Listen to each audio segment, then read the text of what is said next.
विश्वानि देव सवितर दुरितानि पराशुव यद्भद्रं तन्नया शुभ।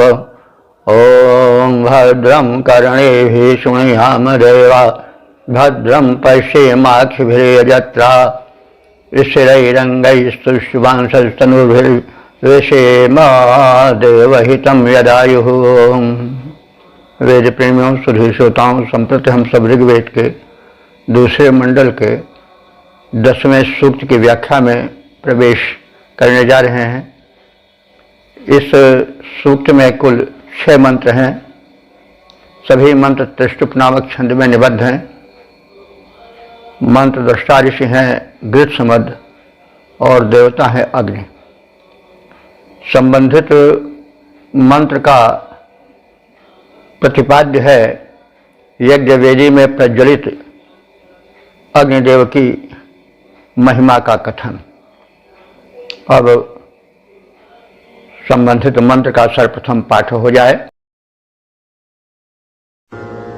जोहोत्र अग्निः प्रथमः पिते वेडस्पदे मनुषायत्समिद्धः श्रियं वसानो अमृतो विचेतमरमृजेन्द्रश्रवस्या अस्सभाजी।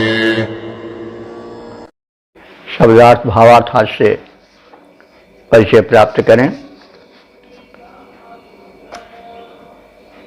इस मंत्र में यज्ञ वेदी में प्रदीप्त अग्नि देवता की शोभा, महत्ता और पूजनीयता का कथन है। शब्दार्थाज से प्रतीति करें उसकी। यत मनुष्या इडः पदे समिद्धा। यत माने जो, यानी जो अग्निदेव, मनुष्य माने मनुष्यों द्वारा, ऋतुजों आदि के द्वारा, यज्ञ कर्म संपादकों के द्वारा इडः पदे, इडः पदे का मतलब हुआ कि यज्ञ वेदी के स्थान पर। इड वैसे इड कहते हैं धरती को भी, इडा कहते हैं यानी पृथ्वी को, पूज्य को भी इड कहा जाता है। तो ये जो यज्ञ वेदी है वह पूज्य है और पृथ्वी पर तो स्थित ही रहती है। कहीं कहीं इसको पृथ्वी की नाभि भी बताया जाता है। यज्ञ वेदी को पृथ्वी की नाभि भी कहीं कहीं कहा गया है। तो यह अग्नि जो कि समिद्ध है, समिद्ध माने प्रज्वलित है, प्रदीप्त है। कहाँ? इडः पदे,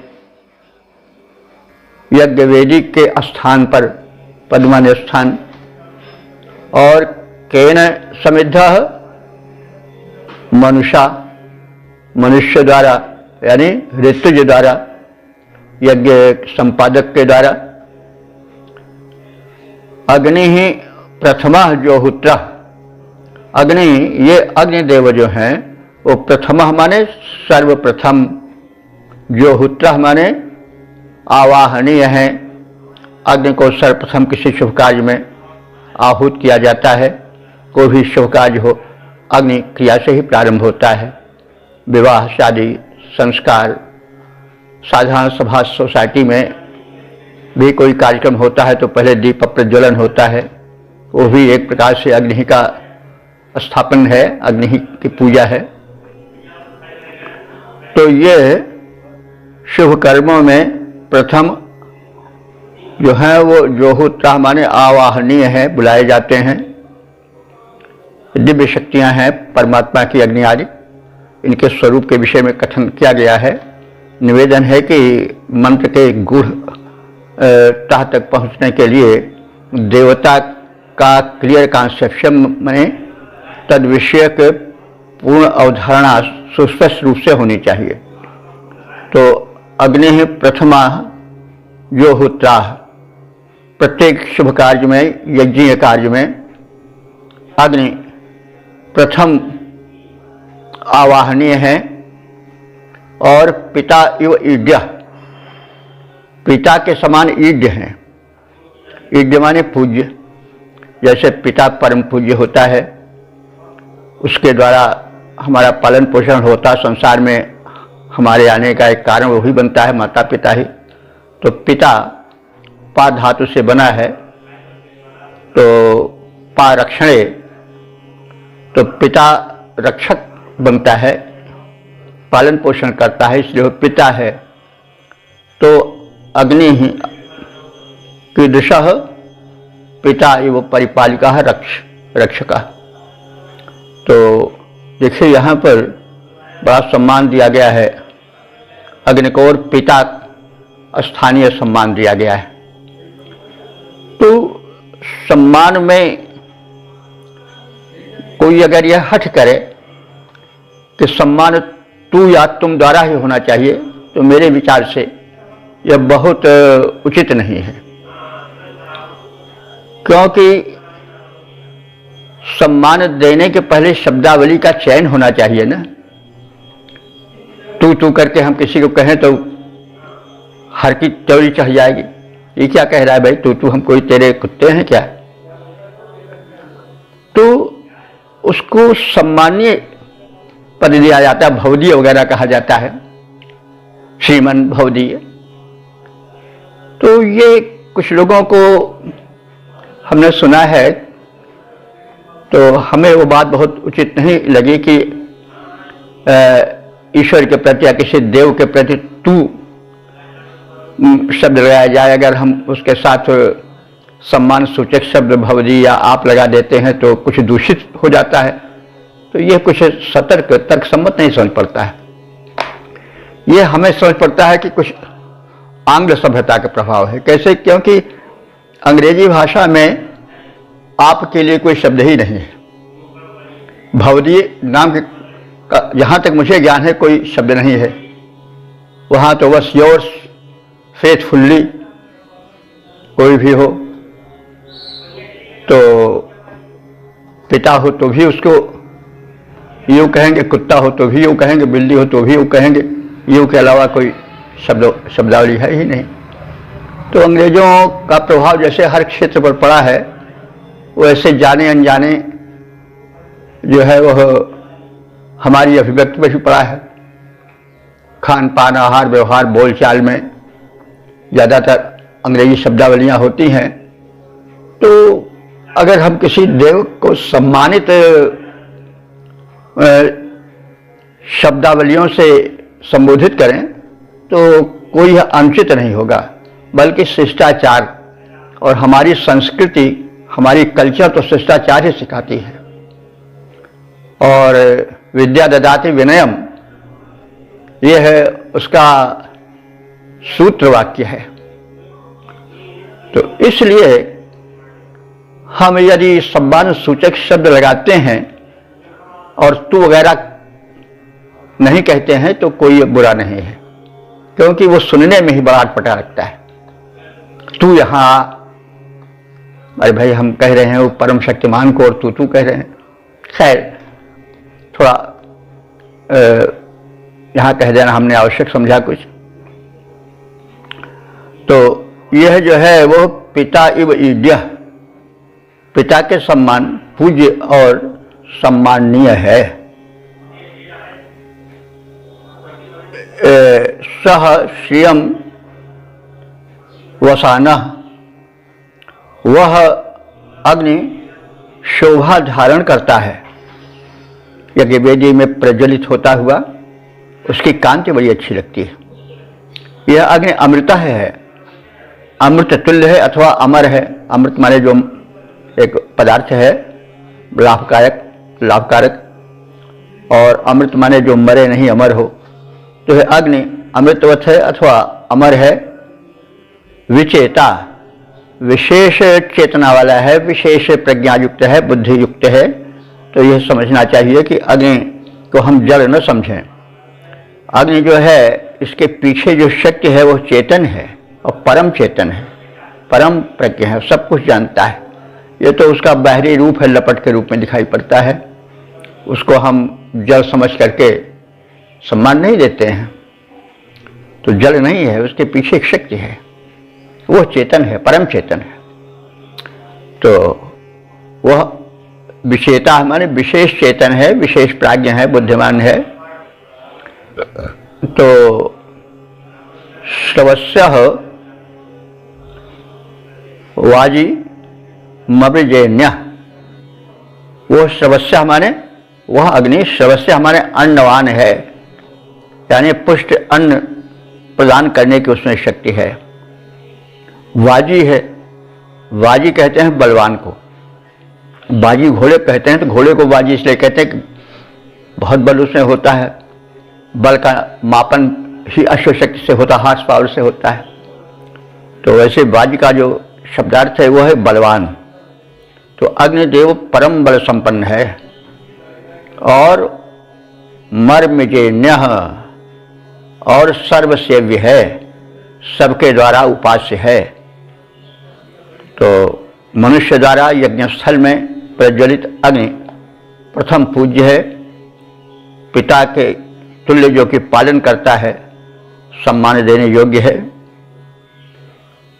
अग्निदेव सुशोभन है, अमर हैं और विशेष प्रज्ञा से, मेधा से युक्त हैं।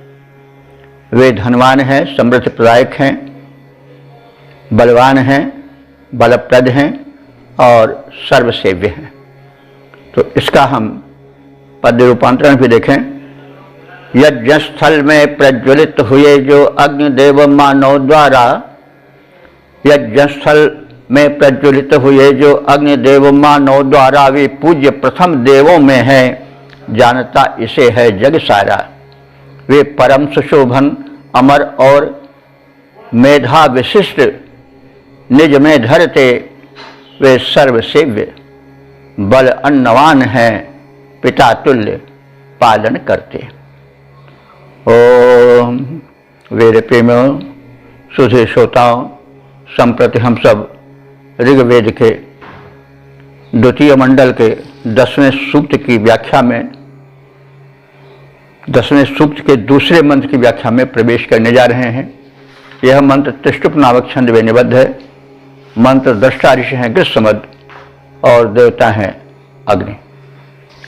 संबंधित मंत्र का प्रतिपाद्य है अग्निदेव से स्तुति सुनने की प्रार्थना। अब संबंधित मंत्र का सर्वप्रथम पाठ हो जाए। श्रोजा अग्निश्चित्रभानुरहवम् मे विश्वाभिर्गीर्भिरमृतो विचेताः शावारथम् वहतो रोहिता बोधा वृषाः चक्रे बिभ्रद्रः। शब्दार्थ भावार्थ से परिचय प्राप्त करें। तो इस मंत्र में अग्नि से प्रार्थना सुनने का निवेदन है और उनके अश्वों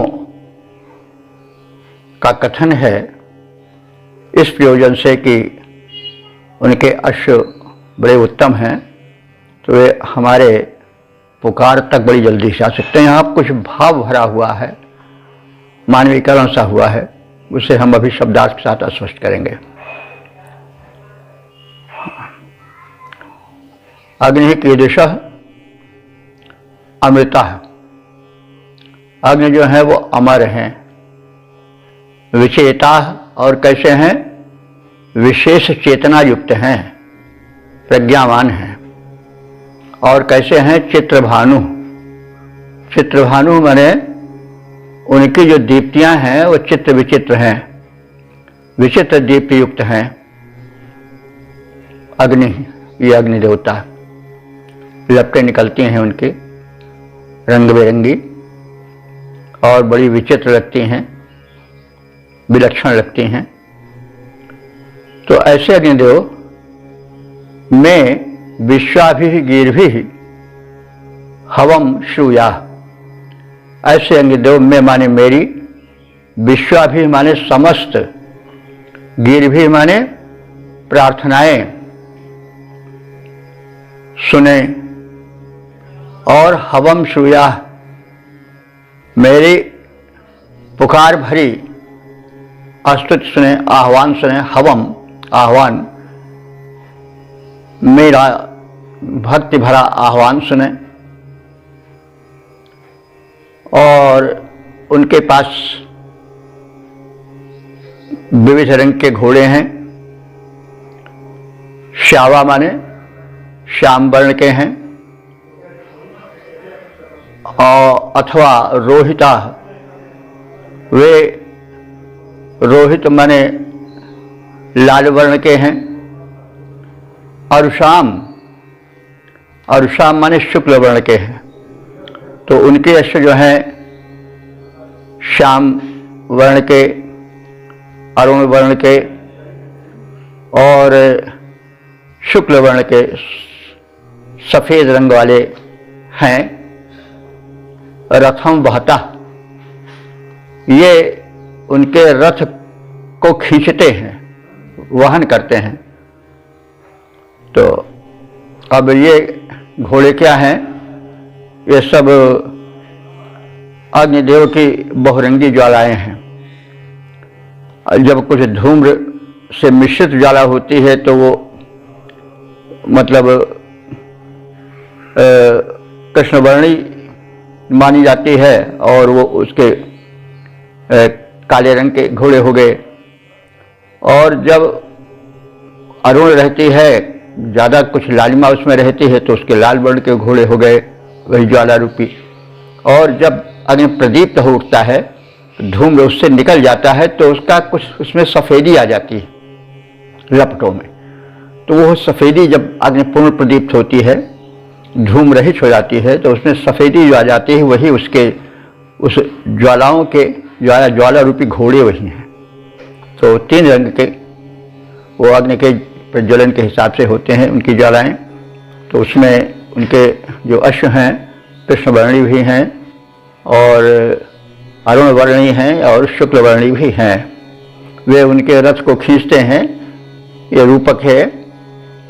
और विभृतः चक्रे, और इस रथ के द्वारा अग्नि देवता विभृतः चक्रे माने नाना स्थानों पर, विविध स्थानों पर पहुंच जाते हैं। तो मतलब थोड़ा अलंकारिकता इसमें है। अग्निदेव जहाँ पुकारे जाते हैं, जहाँ आवाहित किए जाते हैं, वहाँ पहुँच जाते हैं, यानी अग्नि प्रज्वलन हो जाता है। तो वो जैसे कोई बड़े तीव्र घोड़े से कहीं बड़ी जल्दी पहुँच जाए, वैसे वो पहुँच गए। तो ये थोड़ी अलंकारिकता है, क्योंकि ऋग्वेद काव्य भी है। ऋग्वेद में ही कहा गया है कि स्थान पर कि पश्य देवस्य काव्य, पश्य देवस्य काव्यम यो न ममार न जीर्यति। यह वेद देव काव्य है, न कभी यह मृत होता है, न कभी वृद्ध होता है। एक रूप है, दैवी संदेश है, उसमें कुछ परिवर्तन नहीं होता। देव का विधान जो उसकी संचालन प्रक्रिया है, वो सदैव एक जैसी रहती है। तो इस प्रकार से अग्निदेव की महत्ता बताई गई।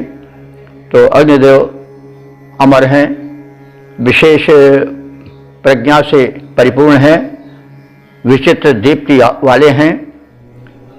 अग्निदेव समस्त प्रार्थनाओं से निकलने वाली मेरी पुकार सुने। अग्निदेव के रथ को श्याम वर्ण वाले अथवा लाल वर्ण वाले अथवा शुक्ल वर्ण वाले घोड़े खींचते हैं। समयानुसार लपटों में, ज्वालाओं में कुछ रंग में परिवर्तन होता रहता है। उनके द्वारा वे विविध यजनीय स्थानों पर यज्ञों में पहुंच जाते हैं, यानी उनकी प्रदीप्ति होती है, वे वहाँ पर चटाए जाते हैं। तो अग्नि की बहुरंगी ज्वालाएं ही उनके घोड़े हैं, जिनसे वो सर्वत्र प्रकाशित दिखाई पड़ते हैं। तो पद रूपांतरण है, अग्नि देवता अमर दीप्तयुक्त कांत विलक्षण धारें, स्तुतियों से निर्गत होने वाली सुने पुकारें। उनके रथ में विविध वर्ण के घोड़े जुटे दिखाते, जिनके द्वारा अग्नि देवता विविध स्थल पर जाते। ओम वेद प्रेमियों, सुधी श्रोताओं, संप्रति हम सब ऋग्वेद के द्वितीय मंडल के 10वें सूक्त के तीसरे मंत्र की व्याख्या में प्रवेश करने जा रहे हैं। इस मंत्र के दृष्टा ऋषि हैं गृत्समद, देवता हैं अग्नि और छंद है त्रिष्टुप। संबंधित मंत्र का प्रतिपाद्य है अग्नि के निराकार रूप से साकार होने का कथन। अब संबंधित मंत्र का सर्वप्रथम पाठ हो जाए। उद्दानाजामजनजन् सुषोतं भवदग्निः पुरुपेशा सुगर्भाः शिरिणाजाञ्चिदग्नामहोभिरपरिवृतो वसति प्रचेताः। शब्दार्थ भावार्थात से परिचय पाएं तो इस मंत्र में अग्निदेव के निराकार रूप का साकार होना, अग्नि के घर्षण द्वारा यज्ञस्थल पर, और पश्चात उनकी महत्ता का वर्णन है। वे तमसः परस्तात्, जो ईश्वर का गुण है कि वो तमसः परस्तात् अंधकार से परे है, वैसे अग्निदेव भी अंधकार से परे हैं। कितना ही सघन अंधकार क्यों न हो, सब उसमें जल थल डूब जाता है, हाथ पसारा नहीं सोचता है कौन कहाँ पर है नहीं दिखाई पड़ता, लेकिन अग्निदेव उस अंधकार से प्रभावित नहीं होते, बल्कि उसमें और उनकी द्युति फैल जाती है और चमक उठते हैं। तो वे अंधकार से परे हैं और वे काष्ठ में निराकार रूप में रहते हुए भी साकार हो जाते हैं और प्रज्वलित हो जाते हैं। सर्वत्र यज्ञ भूमि में उनका विशेष प्रज्वलन होता है, उनकी विशेष कृपा होती है, आदि आदि बातें इसमें कही गई हैं। तो अग्नि ही पूर्वपेशाशु गर्भः भुवत्। अग्नि पूर्वपेशाशु माने विविध रूपों वाला है, और अग्नि जो है वो पूर्वपेशाशु गर्भः भुवत्। तो यहाँ पर पूर्वपेशाशु भिन्न भिन्न वर्ण वाली लकड़ियों से भी गिना जा सकता है, और यज्ञ का प्रसंग है इसलिए हम उसे जो अरण्य नाम का काष्ठ उससे भी जोड़ सकते हैं। तो अग्नि जो है वो विविध रूपों वाली औषधियों में, काष्ठों में गर्भ रूप से यानी गुप्त रूप से व्याप्त रहता है। यही परमात्मा का भी गुण है। निर्गुण रूप में वो सर्वत्र है, लेकिन सगुण रूप में वो व्यक्त हो जाता है। तो प्रेम च प्रगट हो ही जिम आगी, प्रभु व्यापक सर्वत्र समाना, प्रेम च प्रगट हो ही मैं जाना। तो प्रेम च प्रगट हो ही जिम यागी, घर्षण से वे अग्नि की तरह प्रकट हो जाते हैं। तो यह निराकार और साकार दोनों रूप है अग्नि देवता का, यह परमात्मा का भी रूप है। तो अग्निदेव प्रकट होते हैं, काष्ठों में वे गुप्त रूप से निराकार रूप में निवास करते हैं, लेकिन उत्तानायाम सुषुप्तम। उत्तानायाम माने उतान अर्थात ऊर्ध्वमुख वाली अरण्य में वे छिपे रहते हैं, और जब अध्वर्युगण यानी यज्ञ कार्य का निर्वहन करने वाले पुरोधार्य घर्षण करते हैं तो वे सुषुप्तम माने उससे उत्पन्न हो जाते हैं अजनयन, और उत्पन्न होते हुए परम शोभा पाते हैं। घर्षण द्वारा प्रेरित अग्नि उत्पन्न होते हैं ऊर्ध्वमुखी काष्ठ से, यानी जो नीचे वाला अरण्य रहता है, नहीं घर्षण होता है तो नीचे वाली अरण्य का मुख ऊपर रहता है, उस पर घर्षण होता है तो अग्नि का यज्ञ में प्रकटीकरण होता है। आप सब जानते हैं कि जब जो ये यज्ञ में अग्नि होती है वो कहीं से लाई नहीं जाती है, वह अरण्य घर्षण से प्रकट होती है। अरण्य घर्षण में समय लगता था, श्रम करना पड़ता था, तत्काल 1-2 बार में नहीं प्रकट होती थी। आज की माचिस की तरह नहीं है कि तत्काल प्रकट हो जाए।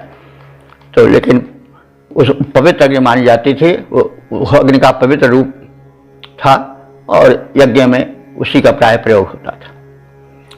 तो अग्नि जो है वो पहले तो रंग बिरंगे भिन्न भिन्न काष्ठों में वर्तमान रहते हैं, लेकिन यज्ञ स्थल पर वे जब अरण्य मंथन होता है तो उत्पन्न होते हैं, साकार रूप में आ जाते हैं। और उनका यह वैशिष्ट्य है कि वो तम से दूर है, अंधकार उनको परास्त नहीं कर पाता है। श्रीणायाम कहते हैं निशा में, या वे जो हैं वो निशा के अंधकार में भी अपरिवृता, वो ढके नहीं रहते हैं।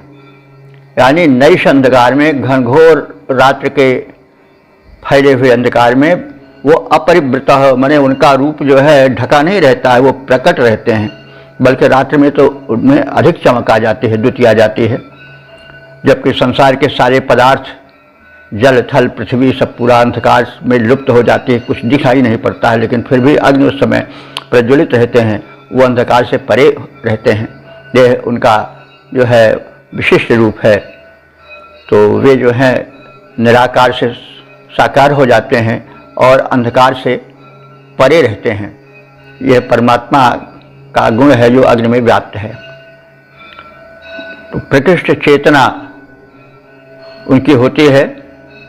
प्रकृष्ट चेतना वाले अग्नि अपने महान तेज से युक्त होकर के निवास करते हैं।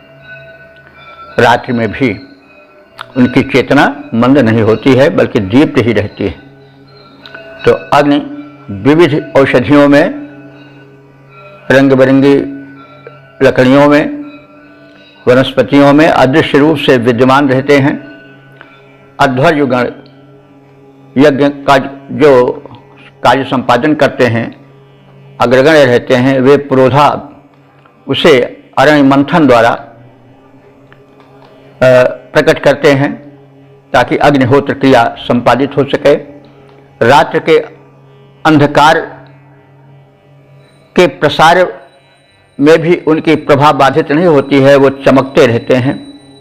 जबकि सारा संसार चादर अंधकार के ओढ़े हुए लुप्त सा दिखाई पड़ता है। तो यह प्रकृष्ट चेतना युक्त अग्नि अपने महान तेज से देदीप्यमान होकर निवास करते रहते हैं, वर्तमान रहते हैं, विद्यमान रहते हैं। पद रूपांतरण देखें। प्रच्छन्न रूप से जो पावक काष्ठों में रहता विद्यमान, अध्वर्य अरण्य मंथन द्वारा करते हैं उसको दृश्यमान। इस परम चेतना युक्त अग्नि को तम न पराजित कर पाता, पावक प्रज्वलित प्रखर अपना पावन प्रकाश है फैलाता दिशा में भी। ओम वेद प्रेमियों, सुधी श्रोताओं, संप्रति हम सब ऋग्वेद के दूसरे मंडल के 10वें सूक्त के 4थे मंत्र की व्याख्या में प्रवेश करने जा रहे हैं। यह मंत्र त्रिष्टुप नामक छंद में निबद्ध है। दृष्टा ऋषि हैं गृत्समद और देवता हैं अग्नि। संबंधित मंत्र का शीर्षक है अग्नि को घृताहुत से प्रयुक्त करने का कथन। अब संबंधित मंत्र का सर्वप्रथम पाठ हो जाए। जिघर्म्यज्ञम् हविषा घृतेन प्रतिक्षयन्तम् भुवनानि विश्वा पृथन्तिरश्चावजसा बृहन्तम् व्यतिष्ठमन्नैरभसन्दृशानम्। शब्दार्थ भावार्थ से परिचय प्राप्त करें। इस मंत्र में सर्वव्यापी अग्नि यज्ञवेदी में जो है वह हविष्यान से और घृत की आहुति से प्रदीप्त किया जाता है। यह तो सामान्य अर्थ है, लेकिन सर्वव्यापक परमात्मा भी भक्ति भाव से घृत स्नेह कहते हैं, स्नेह से, घृत से, रगल से, तपस्या से, व्रत नियम से, संयम से प्रकट होता है। यह इसका आनुषंगिक अर्थ किया जा सकता है। तो अब देखें, शब्दार्थ की ओर ध्यान दें। यद अग्नि, जो अग्नि देवता, विश्वाभुवनानि, संपूर्ण लोकों में, भुवनों में, प्रतिक्षंतम माने निवास करने वाले हैं। अग्नि सर्वव्यापी हैं, कोई भी लोक हो, अग्नि वहाँ विद्यमान रहते हैं। तो विश्वाभुवनानि प्रतिक्षंतम, प्रतिक्षम क्षय माने रहना भी होता है, भवन भी होता है। तो विश्वाभुवनानि प्रतिक्षंतम, वे अग्निदेवियों के संपूर्ण भुवनों में, समस्त लोकों में अपने सर्वव्यापकता के कारण निवास करते हैं। यही गुण ईश्वर में भी है, परमात्मा में भी है।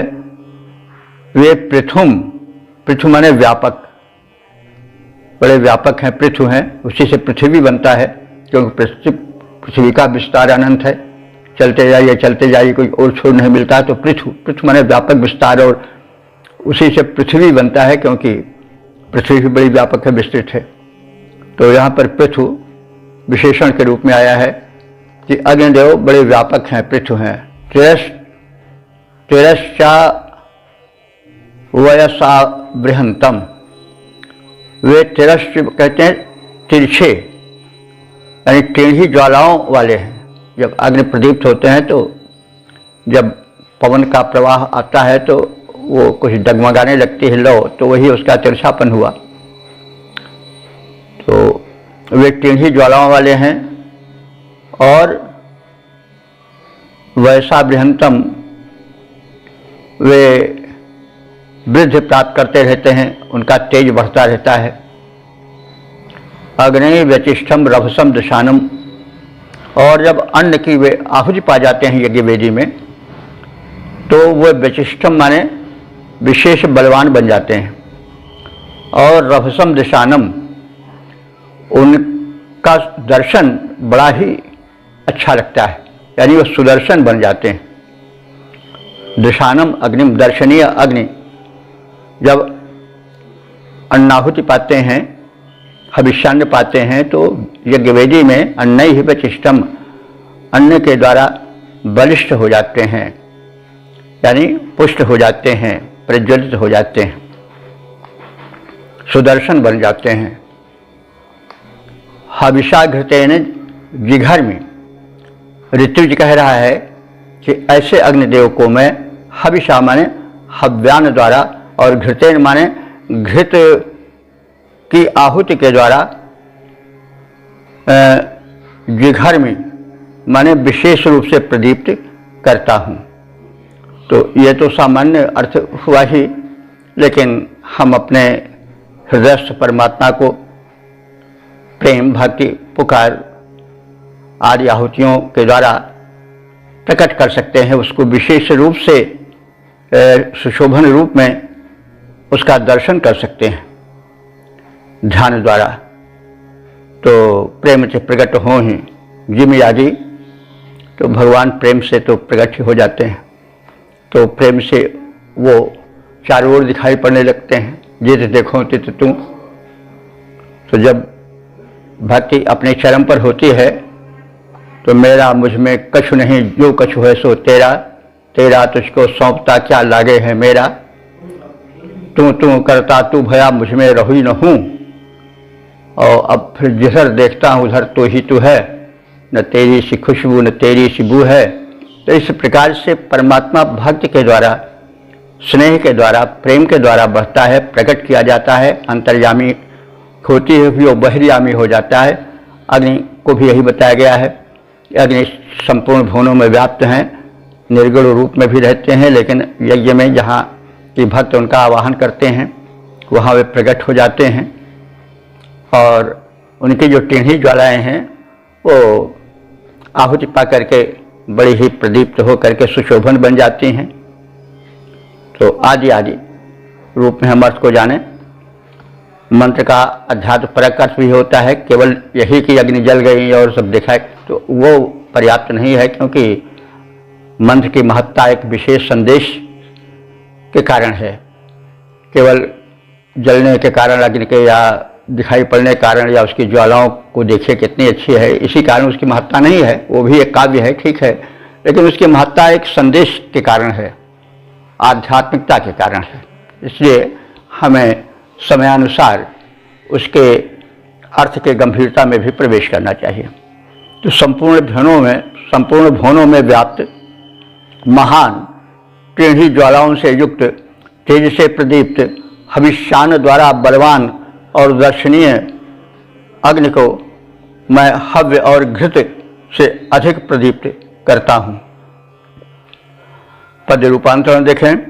जो सकल भुवन में व्याप्त और महिमा मंडित द्युतिधारी हैं, जो सकल भुवन में व्याप्त और महिमा मंडित द्युतिधारी हैं, टेढ़ी ज्वालाओं से शोभित अति दर्शनीय चितहारी हैं, जो हवि द्वारा बलवान बने अति प्रखर तेज को धरते हैं, हम हव्य और घृत से उन पावक को प्रदीप्त अति करते हैं। ओम वेद प्रेमियों, सुधीर श्रोताओं, संप्रति हम सब ऋग्वेद के दूसरे मंडल के 10वें सूक्त के 5वें मंत्र की व्याख्या में प्रवेश करने जा रहे हैं। इस मंत्र के दृष्टा ऋषि हैं गृत्समद, देवता है अग्नि और छंद है त्रिष्टु, तथा मंत्र का प्रतिपाद्य है यज्ञ वेदी में प्रदीप्त अग्नि का तेज। अब संबंधित मंत्र का सर्वप्रथम पाठ हो जाए। विश्वतः प्रत्यञ्चन् जिघर्म्य रक्षसा मनसा तज्जुषेता मर्यश्री स्पृहयद्वर्णो अग्निर्नाभिवृषे तन्वा आजर्पुराणः। शब्दार्थ भावार्थ आज से परिचय प्राप्त करें। तो संबंधित मंत्र में इन सर्वव्यापी अग्नि की जो घृत से वर्धित होते हैं, प्रदीप्त होते हैं, उनकी ज्वालाओं का शोभा का वर्णन है, कथन है, और उनकी महत्ता का वर्णन है, उनकी तेजस्विता की तीव्रता का कथन है। तो विश्वतः प्रत्यंच आज धर्मी कीदृशः अग्नि, अग्नि कैसे हैं? विश्वतः, विश्वतः माने सर्वव्यापी हैं, और आज धर्मी, आज कहते हैं घृत को। तो आज धर्मी है का मतलब हुआ घृत धर्मी है, यानी घृत से वो प्रदीप्त होते हैं। तो अगर हम परमात्मा पक्ष में लें तो घृत शक्ति का भी प्रतीक है, घृत स्नेह का प्रतीक है। तो साधना के बल से और स्नेह के बल से वह परम प्रकाशमान परमात्मा प्रकट होता है, जो कि अदृश्य है वो दृश्यमान हो जाता है। जैसे अग्नि अदृश्य रहते हैं काष्ठ आदि में, लेकिन दृश्यमान हो जाते हैं, और घृत से, शक्ति से साधना के अथवा घृताहुत से वे प्रदीप्त होते हैं। तो ऐसे अग्निदेव को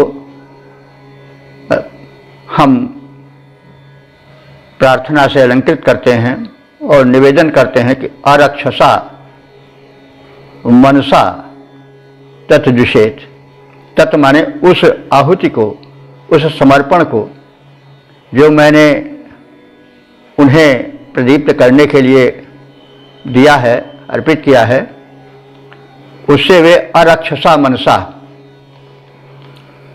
रक्ष माने जानते हैं राक्षस भी होता है, तो अरक्षसा मनसा माने साधु मन से, शांति प्रिय चित्त से, प्रेम पूर्ण चित्त से, अरक्षसा मनसा वे शांत चित्त से, प्रेम पूर्ण चित्त से, तत् मैंने उस अर्पित हविष्यान्न को, दूसरे रूप में ले तो प्रेम की भावना को या जो कुछ नैवेद्य चढ़ाया गया है उसको जुषित माने सेवन करें, ग्रहण करें, तो उसे प्रसाद बना दें। जैसे हम लोग या हमारी भारतीय परंपरा है कि जब आहुति देते हैं या कोई भोजन आदि करते हैं तो पहले परमात्मा को सौंप देते हैं कि आपको समर्पित है और आप प्रसाद बना दें इसको, जिसे हम ग्रहण करें। तो ही बात कही जा रही है कि उस सर्वव्यापक अग्नि को मैं धृत से प्रदीप्त करता हूँ, तत्पश्चात प्रार्थना करता हूँ कि वे अपने निर्मल मन से, शुद्ध चेतन, कृपा भरे द्रवित हृदय से हमारी यह पूजन सामग्री अथवा हविष्यान्न को सेवन करें।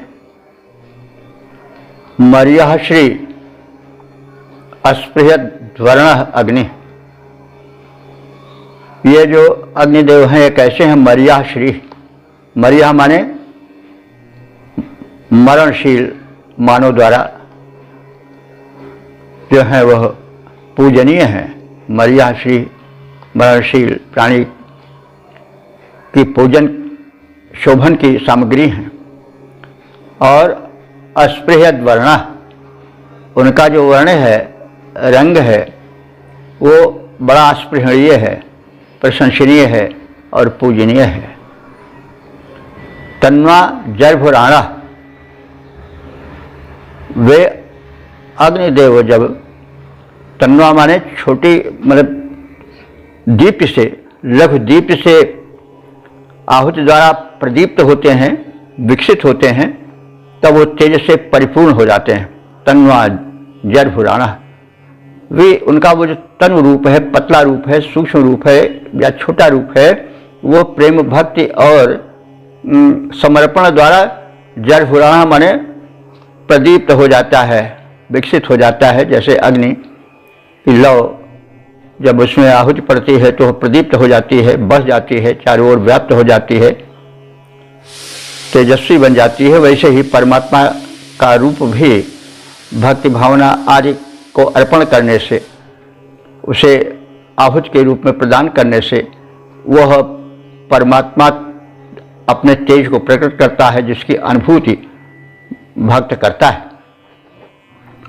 और नाभिमृषे, और वो तेज इतना प्रदीप्त है कि उसका स्पर्श नहीं किया जा सकता है। जब भगवान का दिव्य रूप प्रकट होता है तो उससे नेत्र कौन मिला सकता है, क्योंकि वो तो परम तेजस्वी है।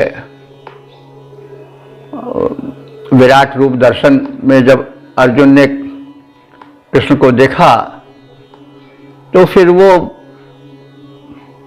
चकित रह गए कि भगवान तुम्हारा तो तेज जो है वो नेत्रों में चकाचौंध पैदा कर दे रहा है, मैं तुझे देख नहीं पा रहा हूं, सिर्फ तेज ही तेज दिखाई पड़ रहा है। तो ये एक स्थिति होती है। तो अग्नि के लिए है, जब अग्नि प्रदीप्त हो जाते हैं तो इतना तेज हो जाता है कि आंख मिलाकर देखा नहीं जा सकता। लेकिन अगर हम उसको परमात्म पक्ष में ले तो जब भक्ति भाव से अग्नि, ये भगवान जो है अग्नि रूप हैं, वो प्रकट होते हैं, तो फिर उनका दिव्य तेज इतना विशाल होता है कि सामान्य नेत्रों से देख नहीं मिलता है। तो हे, तो कोई तुम्हारे तेज को नाभिमृषे स्पर्श नहीं कर सकता है। सर्वव्यापी अग्निदेव को हम घृत सिंचन द्वारा सभी ओर से प्रदीप्त करते हैं। वे शांत चित्त उस घृत की आहुति को स्वीकार करें।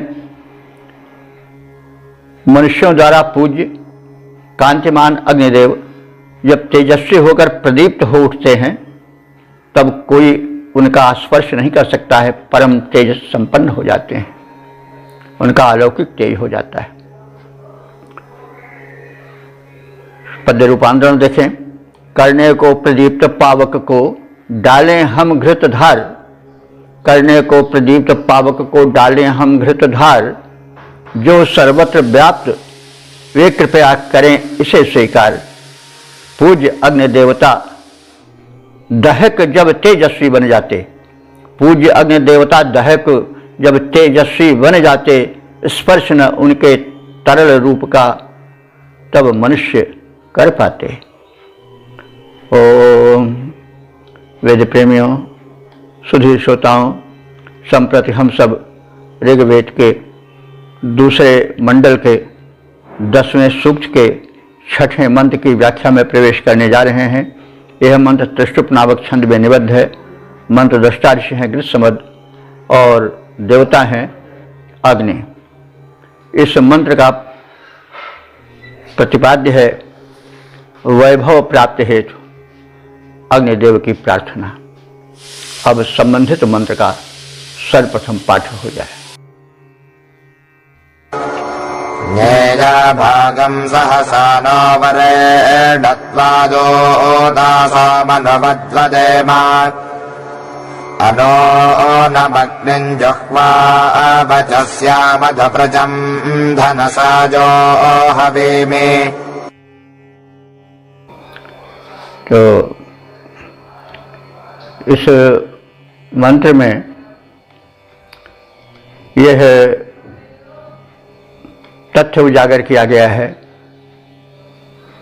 कि अग्निदेव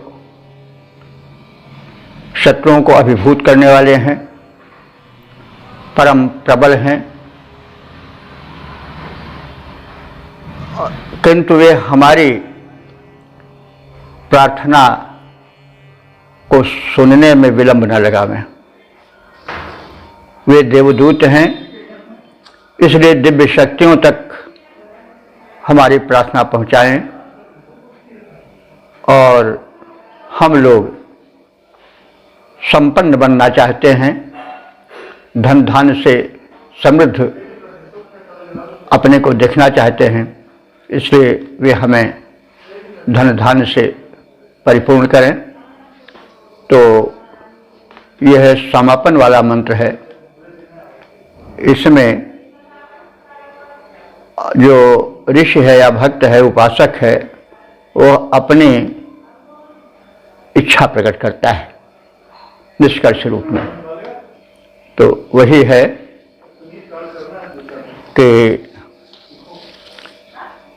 हे अग्नि, तुम जो हो वो हो वरेण्य हो, और वरेण्य अपने श्रेष्ठ बल द्वारा शत्रुन अभिभवन, शत्रुओं को अभिभूत कर देने वाले हो, परास्त कर देने वाले हो। जो बाधक हैं, जो मानवता के पथ के कंटक हैं, वही तुम्हारे शत्रु हैं और तुम उनका सफाया कर देने वाले हो। अब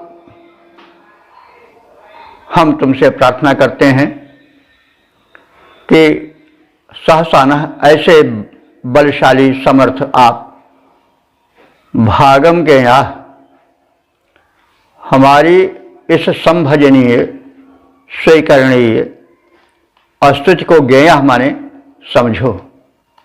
मैं आपसे स्नेहपूर्ण स्तुति कर रहा हूँ, उसके मर्म को आप कृपया ध्यान से समझें, सोचें, विचारें। और दूत आशा, तुम दूत हो, देवदूत हो, मनुष्यों और देवों के मध्य संपर्क स्थापित करने के सूत्र हो।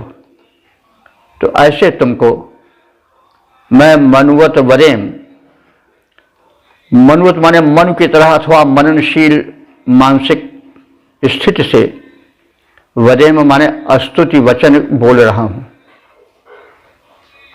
अनूनम मधु प्रेषम अग्निम, आप सब ओर से मधुरता से परिपूर्ण हो जाओ और इस प्रकार से भले तुम बड़े प्रचंड प्रारूप वाले हो, स्वरूप वाले हो, लेकिन हमारे लिए हमारी प्रार्थना सुन करके मधुरता से भर जाओ, तुम्हारा हम शोभन रूप ही देखें। भक्त तो स्निग्ध रूप देखना चाहता है भगवान का। मानस में भी पहले कौशल्या को भगवान ने अपना चतुर्भुज रूप दिखाया और उसके बाद फिर उन्होंने कहा कि आप जो है वो बालक रूप में आओ। तब वो भगवान बालक बन गए और रोने लगे जैसे सामान्य बालक होता है। गीता में भी यही है। पहले अर्जुन ने चाहा कि हम विराट रूप को देखें, व्यापक रूप को देखें, लेकिन देखने पश्चात जब उसके होश हवास उड़ गए तब उसने कहा कि अब आप अपने चतुर्भुज सौम्य रूप को दिखाइए। तो वही भाव इसमें भी है। भाव तो एक ही रहता है और आदि भाव जो प्रकट हुआ है वह वेदों में ही है, उसी के भाव सर्वत्र छिटके हुए हैं। तो इसलिए हमें सर्वत्र सभी धर्मों में, सभी विचारों में, सभी व्यवहारों में एक रूपता देखनी चाहिए और मानवता के बीच में जो एक विभिन्नता की दरार पड़ी हुई है धर्म के नाम पर, उस दरार को मिटाना चाहिए और यह भाव जगाना चाहिए कि वेदों में जो भाव हैं वो सबके लिए हैं, किसी वर्ग विशेष के लिए, किसी धर्म विशेष के लिए, किसी संप्रदाय विशेष के लिए नहीं। तो इस वैदिक भावना को, ईश्वरीय संदेश को हमें प्रचारित करना चाहिए। तो अब ऐसा कह करके जो ऋषि है या उपासक है कि हे भगवान, मैं धनसाह, मैं धनेच्छुक हूँ,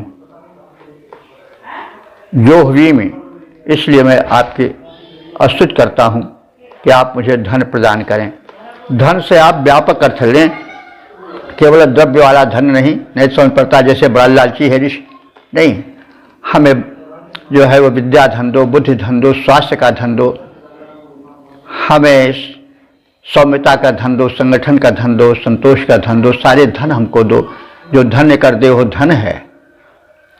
तो हमें सभी प्रकार के ऐश्वर्यों से, धन धान्य से संपन्न करो।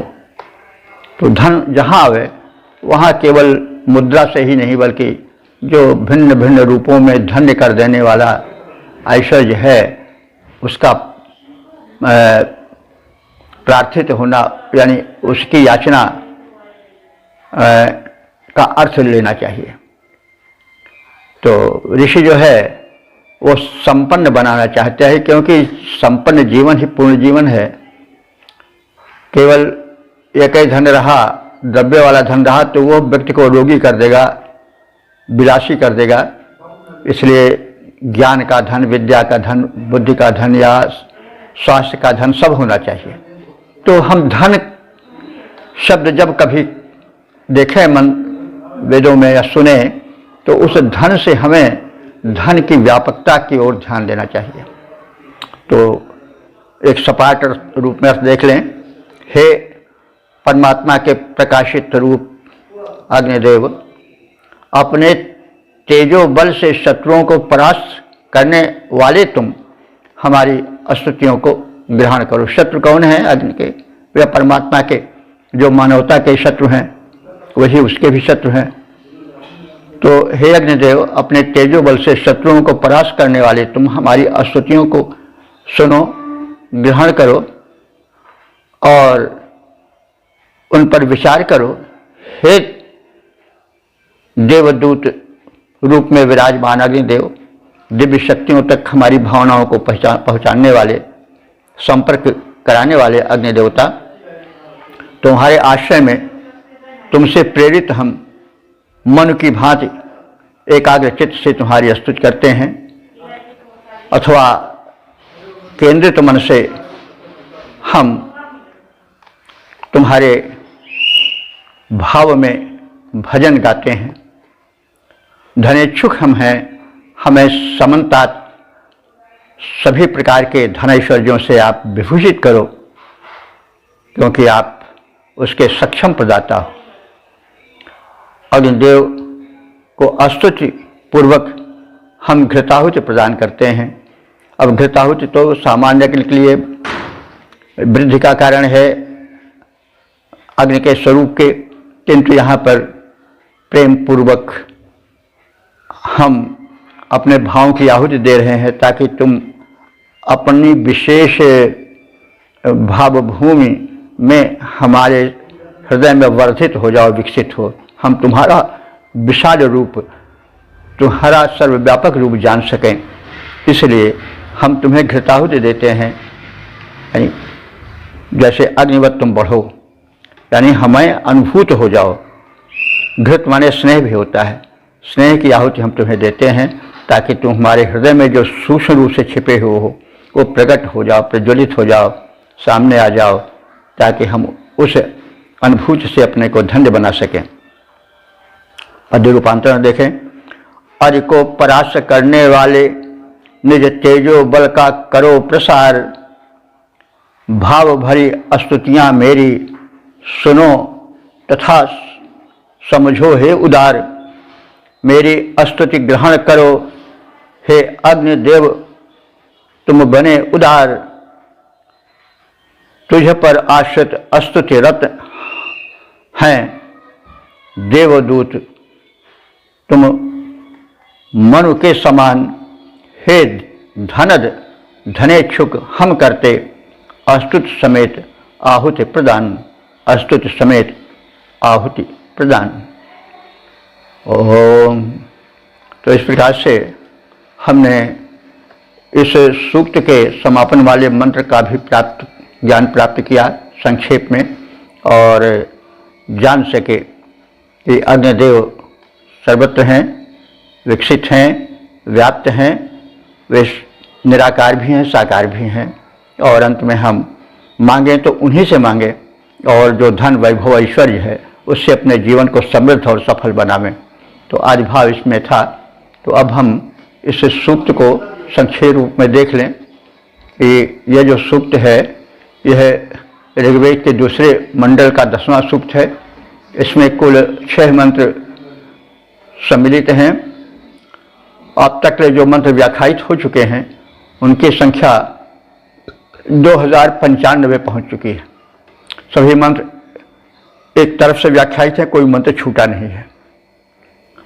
तो इस दूसरे मंडल के 10वें सूक्त के जो मंत्र हैं वो एक समदृष्टि द्वारा दृष्ट हैं, देखे गए हैं, छंदोबद्ध किए गए हैं, और ये सब त्रिष्टुप नामक छंद में निबद्ध हैं। उपास्य देवता इस सूक्त के अग्निदेव हैं। सारांश हम सब जान चुके हैं, कोई विशेष नहीं कहना है।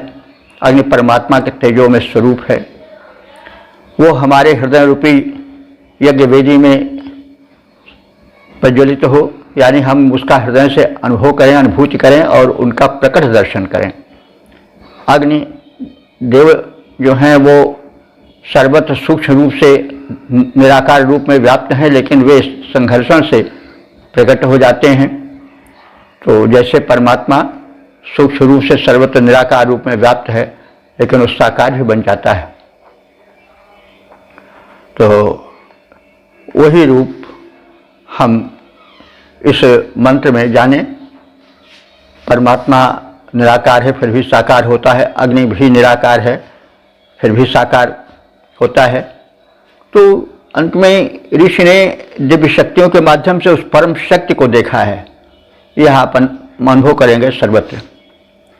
तो अंत में अग्नि के महात्म्य को, उनकी भक्ति, उनके सामीप्य प्राप्ति की प्रार्थना को इस मंत्र में हमने यथास्थान देखा, और अंत में ऋषि ने अपनी इच्छा व्यक्त की कि हम जीवन में संपन्न बने, हमारी समृद्धि एकांगी न हो कि केवल हम द्रव्य ही पावें, बल्कि हम स्वास्थ्य का धन पावें, हम सद्विचार के धन पावें, हम सदाचरण के धन पावें, सद्व्यवहार के धन पावें।